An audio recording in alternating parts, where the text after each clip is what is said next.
Hi everyone, it's Patty from Sleepy Glen Homestead. How are ya? Well, things are really starting to crank up around here on the homestead as far as growing things. We're getting ready for farmers market that's going to happen in June, but I wanted to bring you in and ask you a question. My question is, do you like to grow your seedlings in something like this or put a whole bunch in something like this? I'm going to tell you what I prefer in just a second. But look at how beautiful my lettuce is right here. We've been eating off of that for the past few weeks. I have my onion bulbs planted here, and I got all those at the garden supply store, not the big box store. It's a mom and pop place, and they usually sell really good seeds. I've still got my carrots growing here. They overwintered, and I've been picking them out. I don't think it's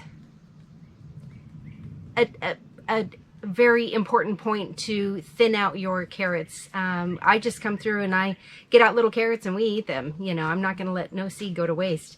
And we've gotten quite a few big ones, and we're just excited to be able to eat from our garden, no matter how small it is. Behind you, I've still got my giant spinach growing. I've got more lettuce growing. I've got seedlings all back here on the tray table. But let me take you into greenhouse number 2, because I'm in greenhouse number 1 right now. And remember that video I showed you of how I grow my seedlings for my broccoli, cabbage, cauliflower? I put them in a tray of water first, and I wait for them to sprout, and then I put them into here, and then I wait for them to get a good root system, and then I've planted a whole bunch out in greenhouse number 2. Now, I'm going to come back to you and show you how I do my tomatoes. And I'm going to show you what way I think grows best for me. But let's head over to greenhouse number 2 and let me show you the progress going on over there, okay? Let's go. Okay, we're here in greenhouse number 2. Just to give you a little bit of background, we built 2 greenhouses. Number 1 I was just in, and this is number 2, what I call it. These are both 16 by 20. We built them ourselves. They're very easy to build. It's just kind of time consuming. And we got them from Grower Solutions. So if you're interested in getting greenhouses, I highly recommend these. You know, we put up roll-ups on both sides and we screened it in. So if you're interested, that's where you go, because I think they have good quality material. Anyways, in greenhouse number 2, on this side I've got cabbage going, regular cabbage, I've got red cabbage, I got a potato that popped up that I guess I left in the ground and he just decided to come up again. Over here I've got broccoli from all the way over here all the way up to here, and you can see some of it has gone to seed, but that's okay. I'm going to just let it, because there's some bees that get in here and they like to, you know, get some good old honey juice. I've got some kind of nice heads coming up. We've had such crazy weather. It is what it is, but we have a lot of cabbage and cauliflower. No, not cauliflower. The other C word. Brussels sprouts, the B word, growing back in here. And I planted all these from those trays that you saw me put the seeds in, and just, you know, pick out the ones that are growing, put them in the trays, let them grow up, and then I put them out here. So I've had a lot of success with doing that, and it's my preferred way of getting my brassicas going. Of course, you can't do tomatoes like that because it really doesn't work, and it doesn't work on peppers either. I've tried. But I'm still going to show you how I do my peppers and my tomatoes. My favorite way to do those. But I succession planted, so the ones back here are a little bit older than the ones over here. So, for instance, the ones back here I had planted like in January as seeds, put them in the trays like a week after that, and I waited about a month. And these have been out here since February. And we've had snow, we've had cold weather, we've had freezes. And I just dropped the sides on the greenhouse, and you can see how beautiful everything is doing in here. So I highly recommend, if you want to grow in the wintertime, this is what you do. We actually have a couple of radiant heaters that we put inside each greenhouse on those really, really cold nights when it got down to 10 degrees. And it wasn't going to bring the temperature up by any sense of the word, but it did at least keep the temperatures at bay, maybe in the mid-20s. I'm not going to push it any further than that. But this is what's going on in greenhouse number 2. Back here, Behind my cabinet, I've got more carrots that we overwintered, and they're Danvers. And if I could just find a good one. Oh, this one looks nice. Here we go. These are the carrots I'm talking about. I don't care how big my carrots get. I'm not looking to can any.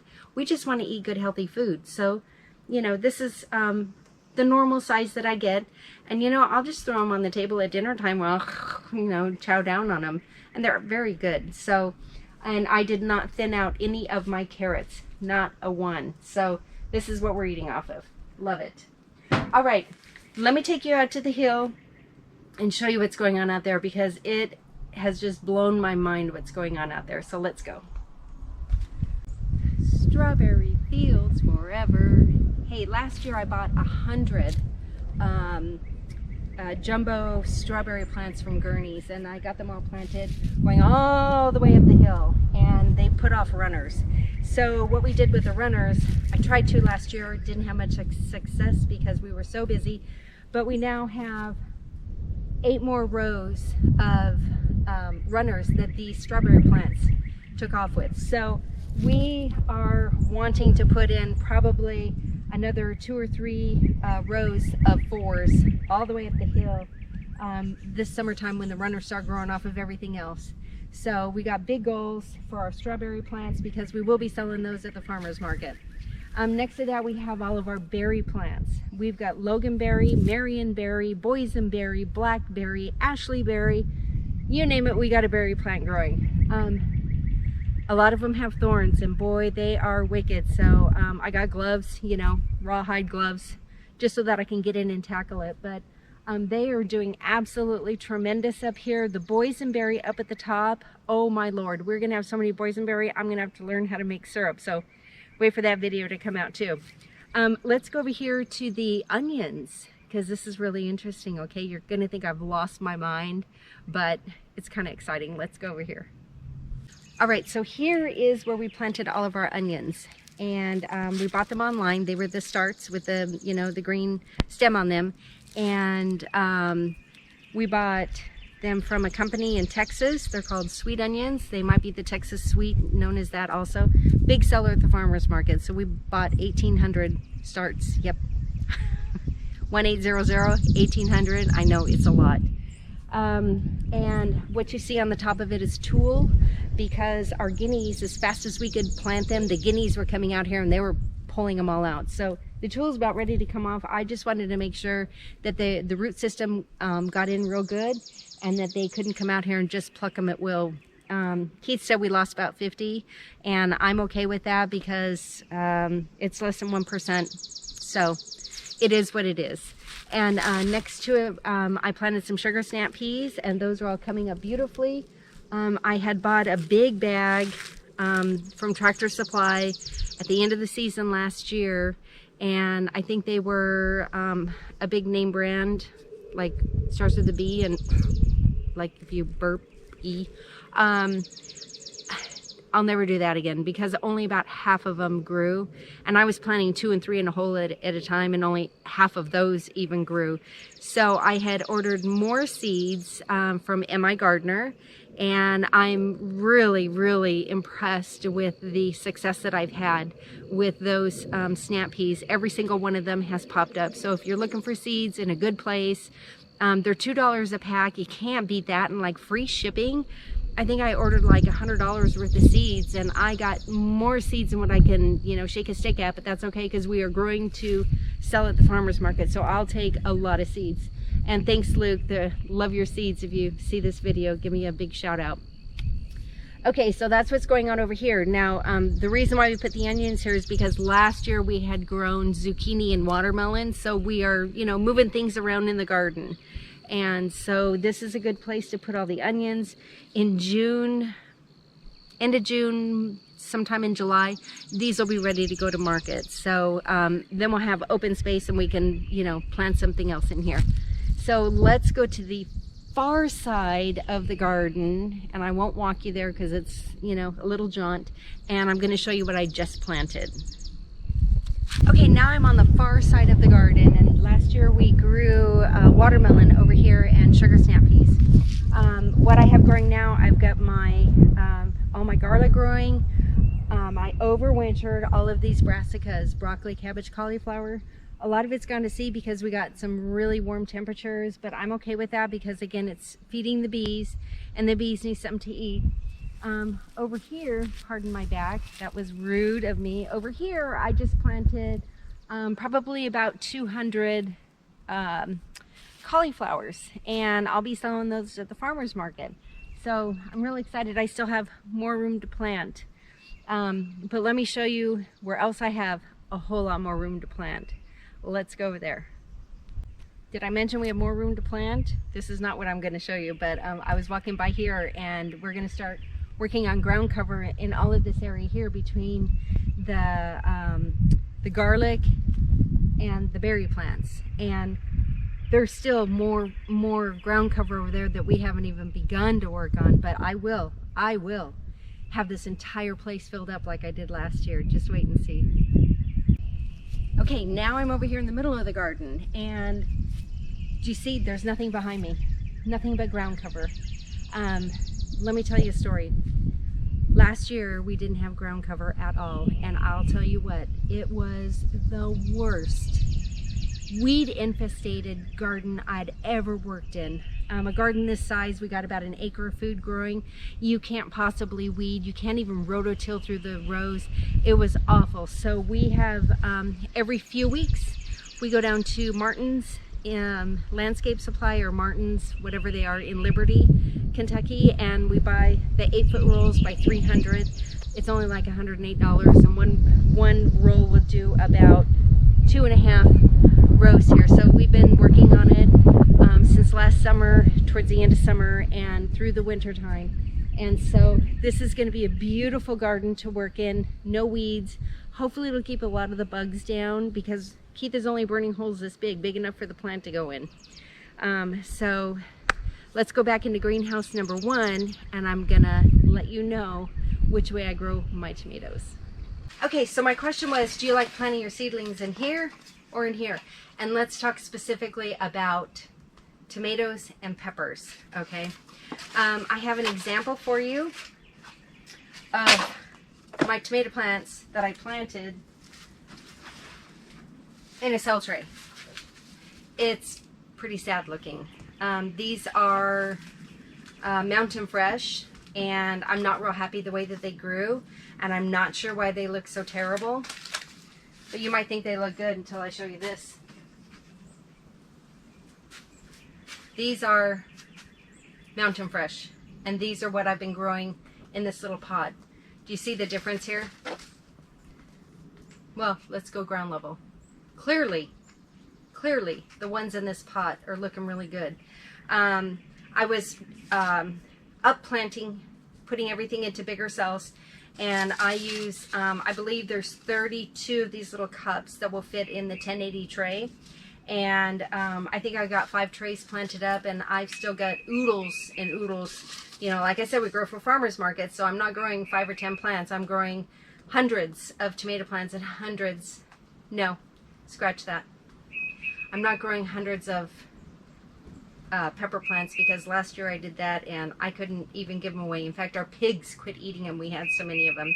But regardless, I froze a lot of those, and I'm getting off the subject. So I just want to show you the difference, and I'm gonna pull one out of here, and I'm gonna pull one out of this thing, and I'm gonna show you just the difference in the root stock that I have. I've got roots all over in here. I mean, look at it, it's not even coming apart. And in here, can I get one out? Yep, I sure can. It's kind of got roots. Let me bring it in closer for you. So look at all those roots. That is amazing. All those roots there. And look at these little guys. These were all planted the same day. I'm not kidding you. So I don't know why these turned out so much better than this, but I will for space sake, when I start growing these things, because I started growing these, let me tell you, March 7th. So it's been exactly 1 month because today's April 7th and I got this going on. So I got to get all of these transferred up into a pot this big, and I'm going to give them about 3 weeks because at the end of April, all these are going outside. We should be over our frost, and I'll be good to go. Now let me show you my pepper plants.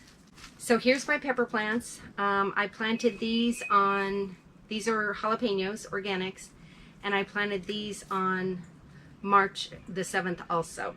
So let's just take a look and see how well the root systems are in here.